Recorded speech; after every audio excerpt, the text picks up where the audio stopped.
So next up tonight, we've got the formidable force that is Julian Storer and Cesare Ferrari. And tonight they're going to be talking a bit about what they've been working on lately. They've just recently come out of stealth mode, and they're going to be giving you an introduction to Soundstacks. Take it away. Thank you very much. It's so nice to be back in a room with people and beer. I think I'll sit down and I'll hop in when. Okay. So we won't keep you away from the pub too long, because that's why we're all here really. But Josh asked us to come along and just say a few things about what the hell we're doing now, because Ches and I sort of went into a bit of a sabbatical mode for a lot of 2021, and kind of went off the radar. And sorry, is this feeding back? No. You're okay? I'm getting okay. And looked around for new avenues we could pursue, and ended up doing what I'm about to tell you about. We announced this publicly, our existence as Soundstacks Limited, about a month ago. But you're actually being treated as the first public announcement of a bit of what we're actually going to be doing, because so far we just said, hello, we exist. So, you might have heard about these guys, Soundwide. Now, this used to be, you would know them better as the company formerly known as Native Instruments and Isotope, and Plug-in Lines and Brainworks as well, all mashed up into a big audio mega corporation now. And if you see that on the end there, the little Soundstacks is as part of this big group. So what's happened is we got chatting to them, and we said, we're looking for something to do, and we're pretty good at building new audio platforms. What are you guys up to? And they invited us to come and get involved. We're all alongside each other in this picture, but kind of really, Soundstacks is a little company on the bottom of this big 700-person Soundwide company. We're a little, so far, 2-person company, sticking out the bottom, doing our little thing. When they invited us to get involved, we sort of, okay, come on, what's it all about? And they have a really great mission statement that drew us in.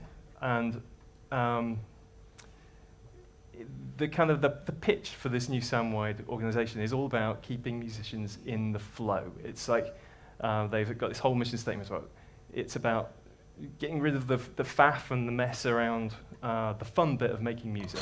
And we just really like that as a concept, and I think we've really bought into that.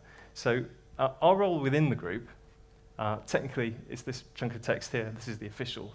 We're in an independent sub-company of the Soundwide group, and we will drive the development of new audio platforms aimed at improving productivity and performance for audio developers across the industry. And that our interpretation of that is we're there to keep, whereas Soundwide's role is to keep musicians in the flow, we want to keep the developers in the flow, audio developers in particular. So that's our goal. And we're going to build stuff to do that. This isn't showing up for some reason. The colors are all wrong. There should be a big yellow bar down the middle there. Well, anyway, this is a good illustration that the Soundwide guys were doing when they were pitching the flow thing. Is like they said, imagine taking 1 hour in music creation. What do you do in that hour? You've got a job. You get 1 hour in the evening. You're going to sit down. You're going to make some music. How much of that do you actually spend making music? And you sort of, you spend your first 20 minutes just installing software or buying software and setting it up and making sure it works again, and eventually you get into actually playing and doing a bit of composing and the fun bit, and then you have the boring, or some people don't find mixing boring, but some people do, and mastering and all that kind of thing at the end. And we sort of, there's my yellow bar. So we thought, let's think about that in audio software, and it's even worse. I mean, you sit down to do a bit of coding, you pull things in, you fix the mistakes, it doesn't work, it's broken. It's like, you eventually get down to the fun bit, you write a bit of code, you have a good idea, you get it working, you wait for minutes and minutes and minutes for it to compile, it doesn't work, then eventually you push it to CI, Ches sends me an angry email saying that I've broken something that I didn't test on my machine, and so on. It's like, it's really grim. So what we're going to build is stuff to make this better. So what are we going to build? I mean, this is a really nice opportunity to do something very clean slate. Like, we can do anything we want. We have pretty much a blank check to build something great that Soundwide can use internally, but which will benefit the community and audio developers in general as well, and just be a really great platform for everybody to use. So we're going to go through a bit of a review of the good and bad bits of what we do at the moment, and try and boil it down to what we should be doing and what we shouldn't be doing. Now, what everybody does at the moment, obviously most people who are doing pro audio, we do C++. And C++ is good, it's standard, it's, I've been doing it for countless 35 years or something, I'm still getting the hang of it.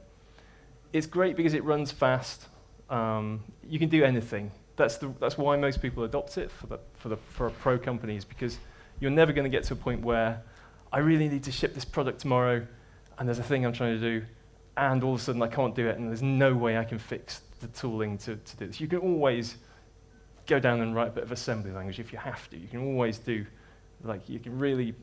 there's no brick walls in development, and that's very important when you're actually building a company with schedules around something. The developer tools for it are very, very powerful.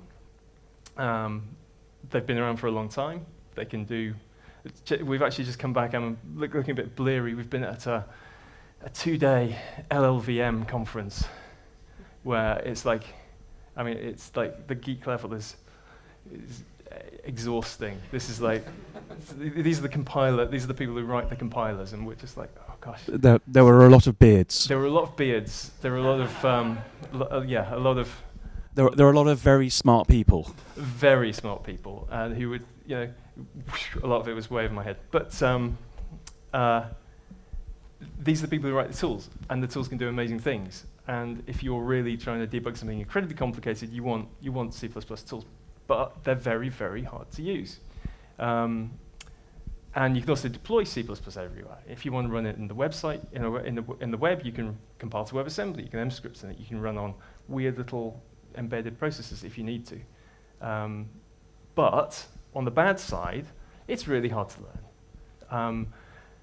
There's no standard library for audio. There's lots of other libraries, but you kind of have to find the ones you like, put them together. They're all different. You have to fix all the interactions between libraries that you're going to use. You have terrible compile times.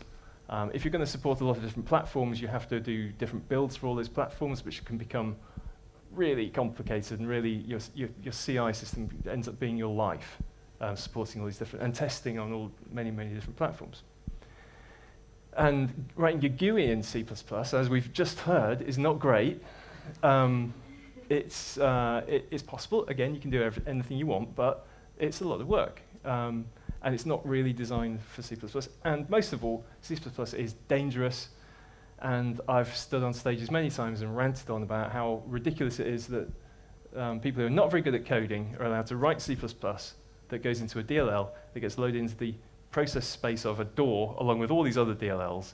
And they all just get to rip around in the same bunch of memory, and it just shouldn't, you should need a license to do that sort of thing. So then you got C++ with all, and plus your library of choice. You pick one, you kind of go with a tooling framework. Again, fast, no brick walls in what you can do with them. These libraries are great, they've got great communities. Here's one. But again, you've got all the downsides of C++. It's hard, it's difficult, you make mistakes, even when you're good at it. The build times are bad. Your turnaround times when you're playing with stuff is bad. Bad for GUIs, even if you use Juice. And it's dangerous. So what else can you do? Swift apparently is a good choice. Better than Juice, apparently. No offense taken. This is a lot easier. It's Mac only. It's you've got a great community again. It's good. It's easier than C++, a bit easier. But again, you've got it's faster than C++ to compile, but it's still a bit slow, and you're screwed if you want to use it on Windows or Linux or something. Faust, we've been hanging out with Faust guys for the last 2 days. Faust is a great. I don't know if you know it. It's a functional language for audio. It's fast. It's pretty good. It's got great library support. They've got all kinds of DSP algorithms in there. They've got great tutorials. It's supported on lots of platforms. You can try things out very quickly. It's a good prototyping language, so it's good for being inventive and cutting out the boilerplate and keeping you in your flow. It's safe. You can't crash the program, the computer with it. And is it easier to learn than C++? Not for me. I mean, I find it gibberish. You've either got a functional brain or you haven't, and I haven't. It's also tricky to debug, and there are use cases where you simply can't do something you might need to do. But people ship real products on it. It's great, but we looked at this in this sort of style. Then you can go to WebAssembly and JavaScript, which is again easy to learn. It's easy to learn the languages, but it's kind of hard to learn the tooling. There's you end up using Node.js and pulling in all libraries, and drives me mad. The developer tools are good, but there's lots of them, and they change every 5 minutes. You can, if you set things up, you can do live reloading of your audio code. You can get some really good turnaround times on that, and it's safe. You can't break anything with it. But the performance is not good. Even at its best, it's going to be much slower than C++. And if you're really pushing the boundaries with what you're trying to do, that can become a problem. And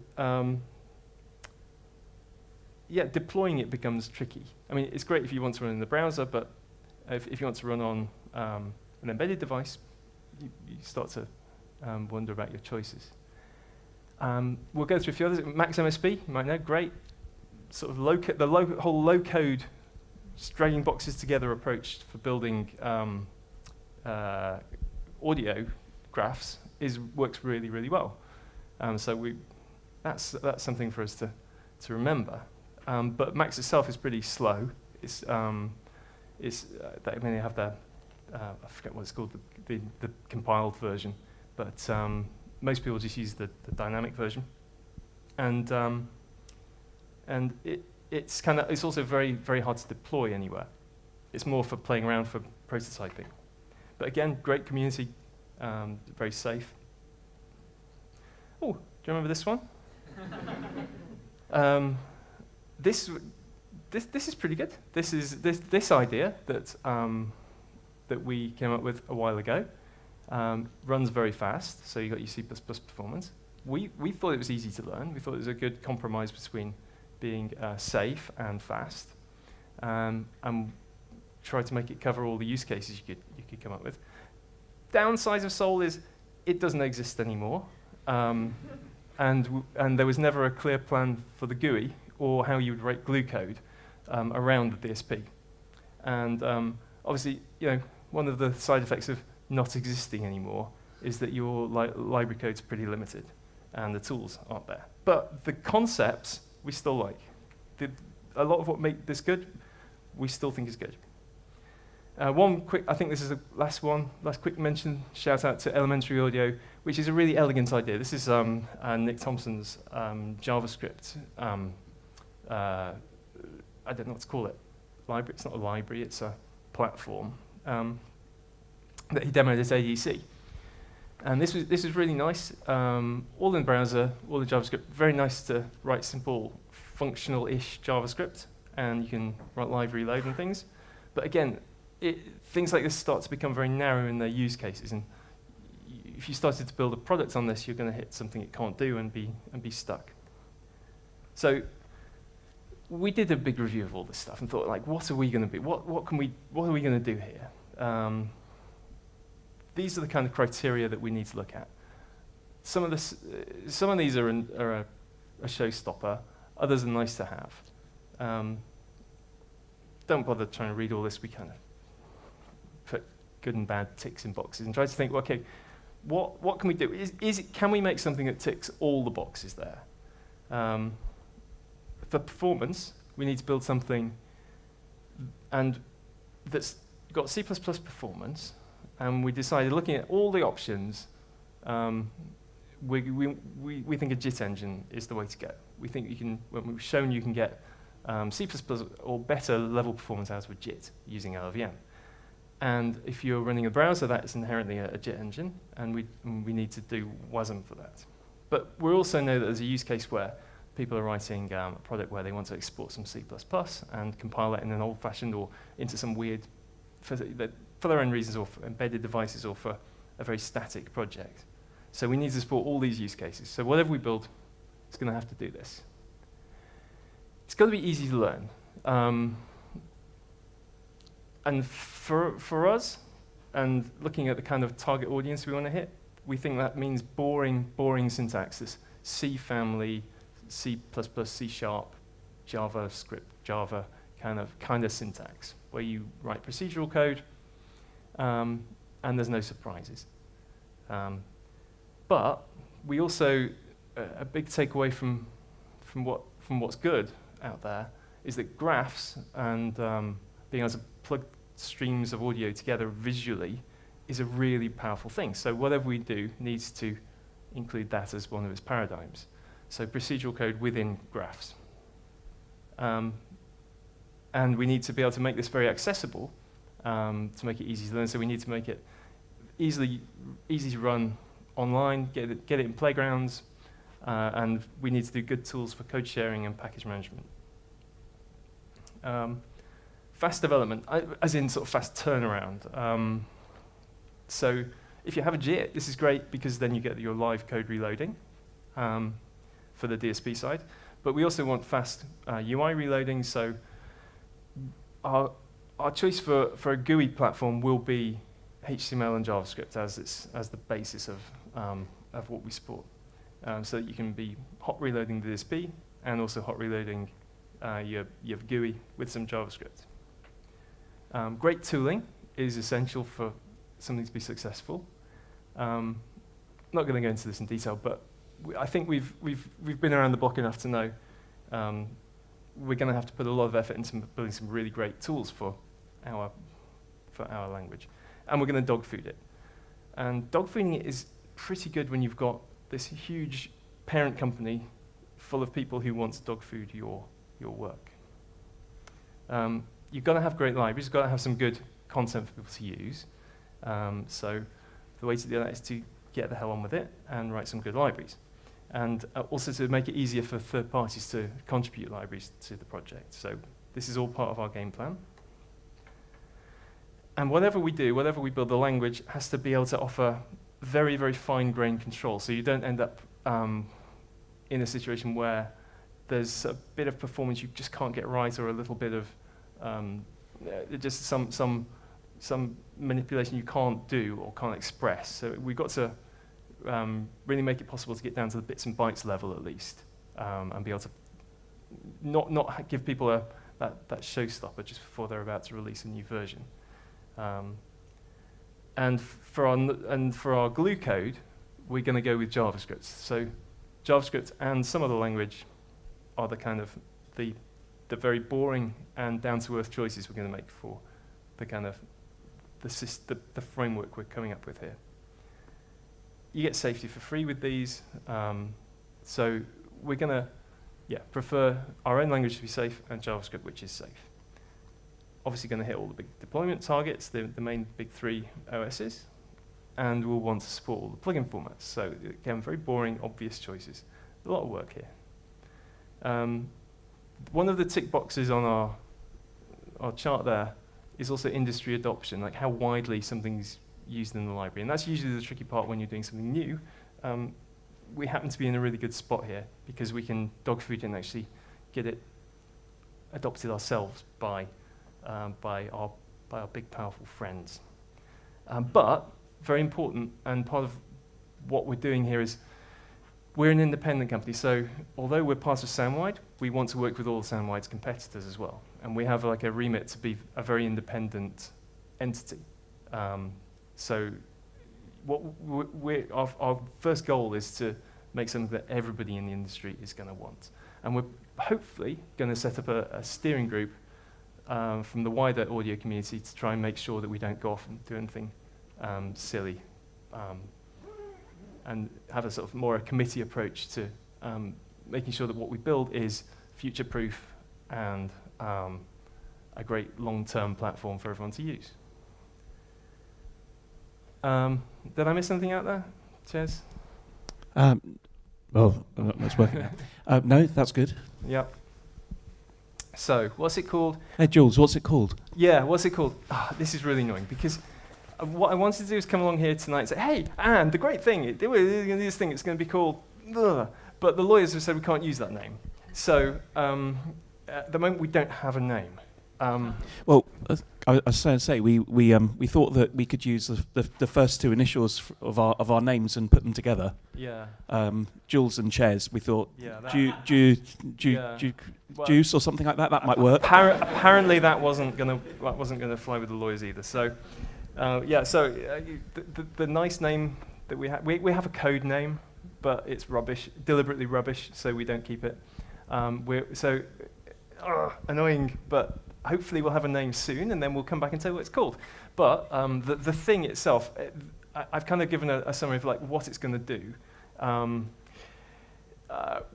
When will it be released? When you can have a go? We have a working prototype. We're sort of working with it internally. We have stuff running on it. We've got tests. We've got a CI system. We've got we're kind of doing lots of internal testing on it. When will it be released publicly? Don't know yet. Not going to commit to anything right here and right now. But hopefully we'll have something out this year. Doesn't seem unreasonable. And I'm sorry it's a bit hand-wavy. That's all we can say at the moment.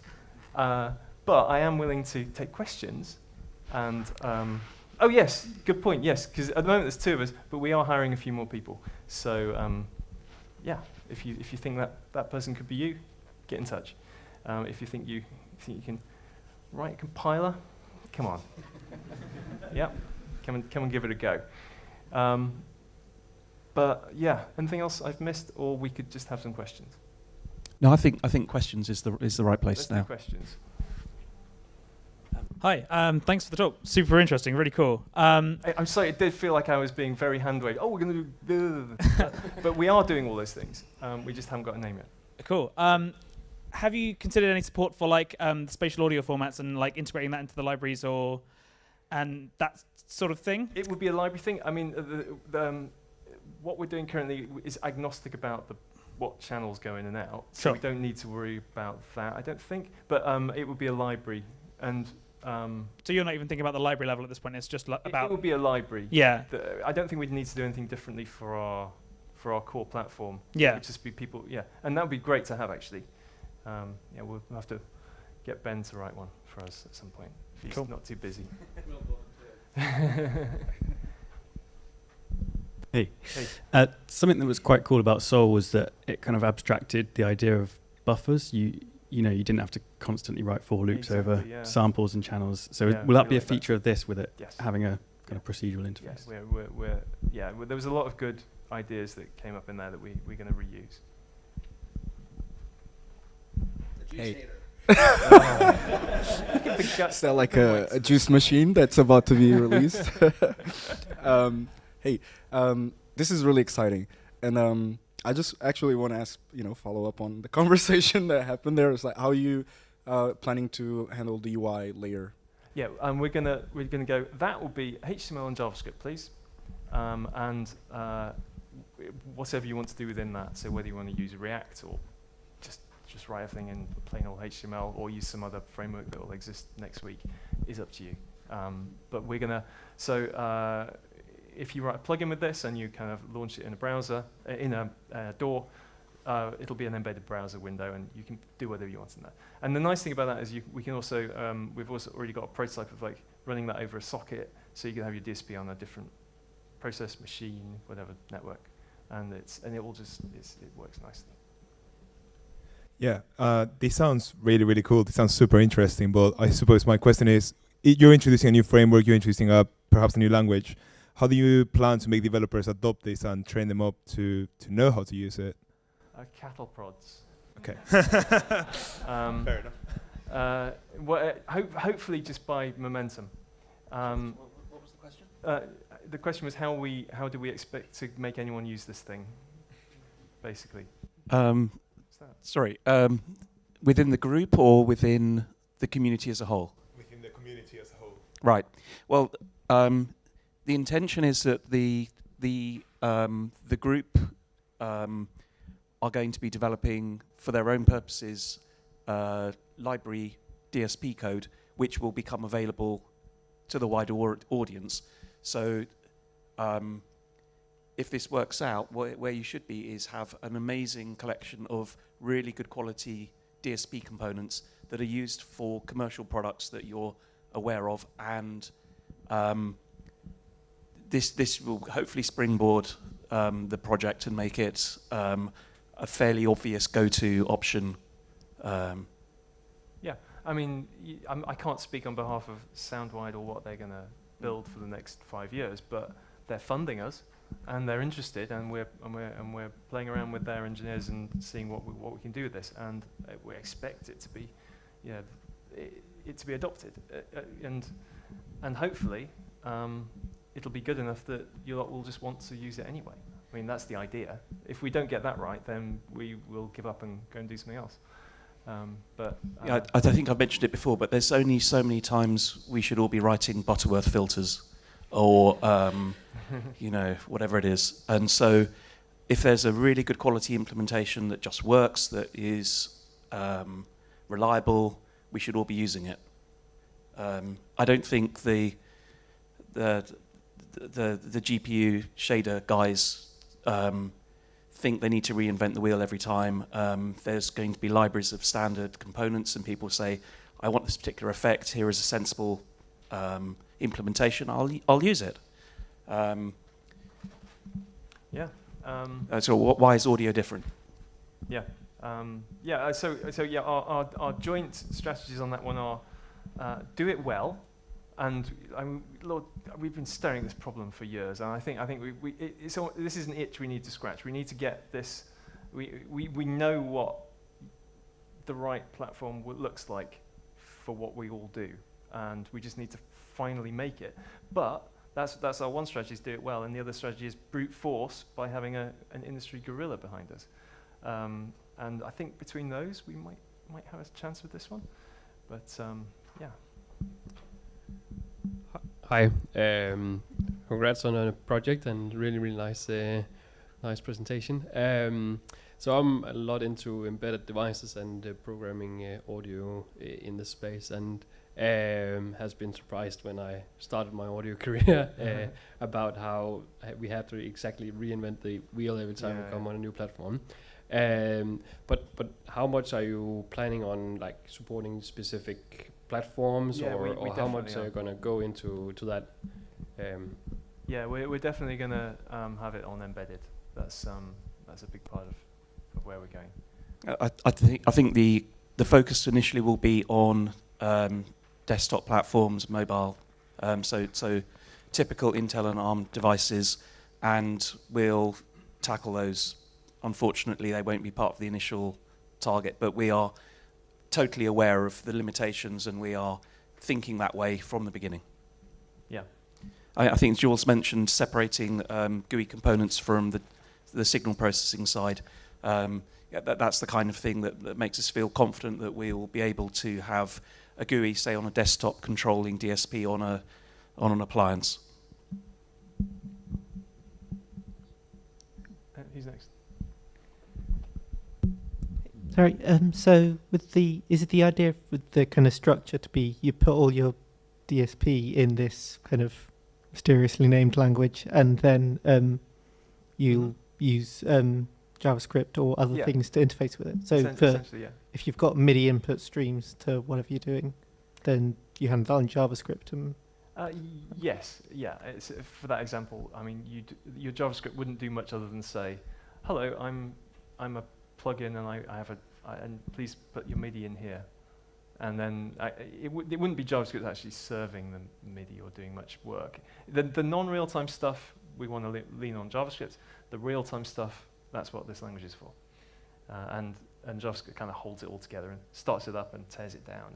And you'd have JavaScript that can generate this code on the fly and change it and have it jitted to do different jobs. So, but I mean MIDI, you'd get it on an input and you'd do some real-time code, twiddling the bits and bytes, send out some more MIDI, or hopefully not, because you'd use objects instead of MIDI MIDI events. But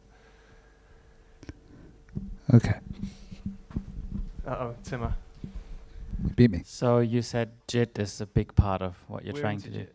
So what are you going to do on iOS where you're not allowed to JIT? That's a good question. Thanks. I could rely on you for the hard one. We will be able to generate C++ as well. I mean, what we would do on Explore is running it on the GPU with Metal.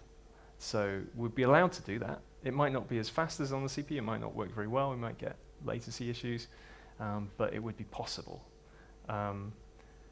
Or as WebAssembly, take the performance hit, run that in your app.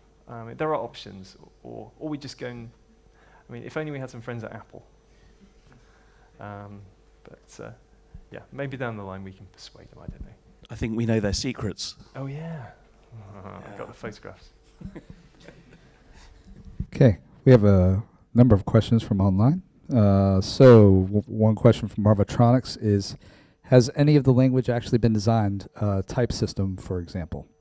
It's signed, did you say? Designed. Designed, yeah, it's running. We have it working. Okay. So yeah. Sorry, we have something running. We can't share it. It's not Ready. at that. It's not at that stage. But we're benchmarking on different platforms, and yeah, we work quickly. Great. Matthew Hill asks, will the unnamed tool support third-party protection toolkits and suites? I guess he's talking about like Pace or something, I suppose. I haven't really thought about it yet. I mean, whatever you build, you could wrap in a signed wrapper, I suppose. There's no reason it couldn't. There's a whole discussion further down the line about whether we never need to obfuscate or encrypt the code when you're using a JIT. Yeah, that's certainly an interesting question, and I guess they were asking specifically about the type system. That was the other question. Yeah, the other question. Sorry, Come on, sorry. you jet lagged. I'm getting mixed up. Yeah, it's late. It's nearly pub time. Yeah, sorry to keep you. Yeah. Go on. Is that it? Yeah, I had. Yeah. So, yeah, the other going back to the other question, they were asking specifically if you can reveal any details about the type system. I've rewritten type systems so many times. It's a running joke, but yeah, we're on. Refactoring the type system can only happen so many times until you finally go, okay, I literally can't ever change this again. Yeah. So at the LLVM conference we were just at, somebody said it's MLIR makes rewriting your type system really easy, or something like that. And I felt a little sag in my knees at that moment. But I never want to rewrite a type system again. But yeah, thanks for bringing up type system. Don't think that's a sore point. But we know our way around the type system these days. Okay. And what about mobile platforms? Android, iOS? Yeah, I mean, Android's easy. iOS, again, is easy as long as you don't want to deploy an app.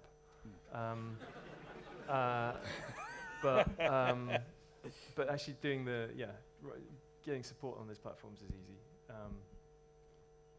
I mean, I think the way that, I mean, if you sort of plan forward, the whole community starts using a JIT architecture like this.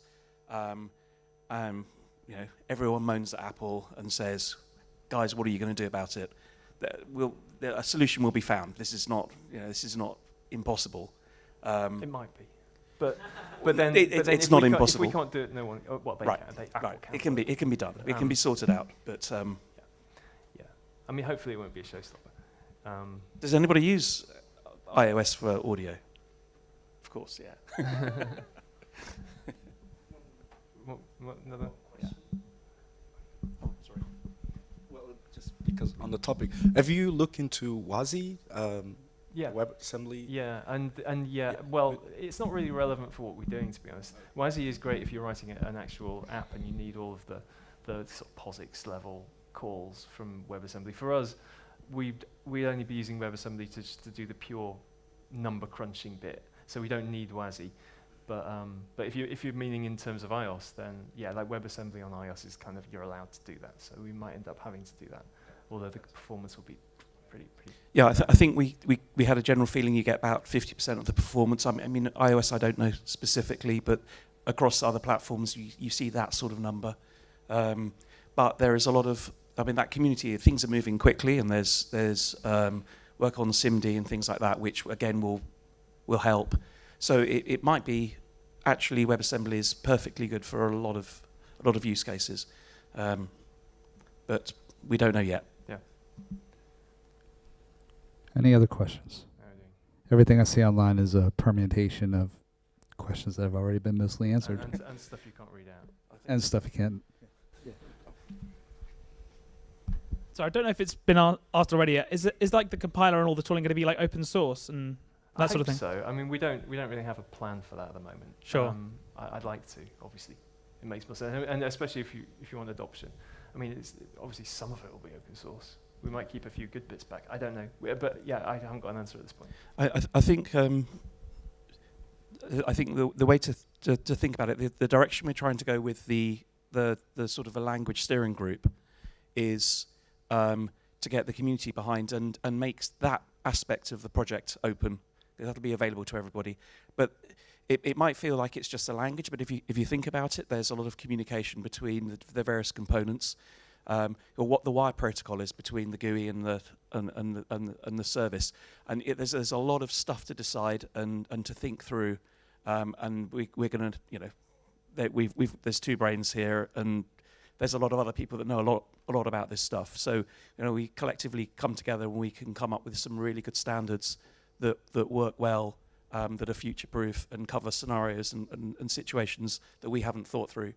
This is the power of the community as a whole. So I think we want to leverage that and get everyone behind a different way of thinking about how audio is, how audio applications are put together, and then we will have an implementation of that protocol and that language. As far as whether we open it or not, I don't know.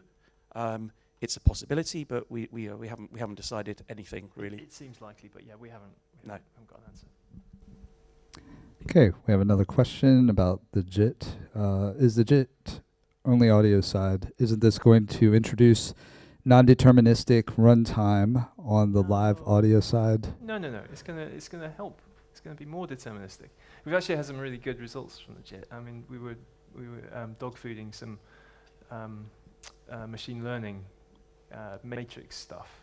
Yeah, I've been looking at matrix type operations and comparing sort of eigen and other sort of C++ patterns that are commonly used, and yeah, we can match or exceed those algorithms in some situations, and this is the sort of stuff. It's not talking about determinism, but yeah, performance will not be a problem. Certainly, well-written library code will be tuned well. As far as determinism is concerned, that's just a massive subject, and we will absolutely aim to make the system deterministic, because the expectation, the whole power of these sorts of patterns is that you develop on one machine, and you gain confidence with your DSP, you deploy it, and it'll be running on platforms you haven't necessarily even got. And it's got to sound the same. I mean, there's absolutely no point if you do your development on your Mac and it sounds different or behaves differently on a Windows machine. That's not fun. We're talking about the sort of developer flow and trying to make people productive. You want to just sort of have gain confidence that you are not going to have to go around that loop of testing 14 versions of everything. Certainly if you're a sort of a small indie developer, using web tech for the GUI again gives you that sort of sense of independence. So this is the idea, is just to use the sorts of tooling that is most likely to allow indie developers to be able to produce high quality products across a lot of platforms. Great. Okay, Mike.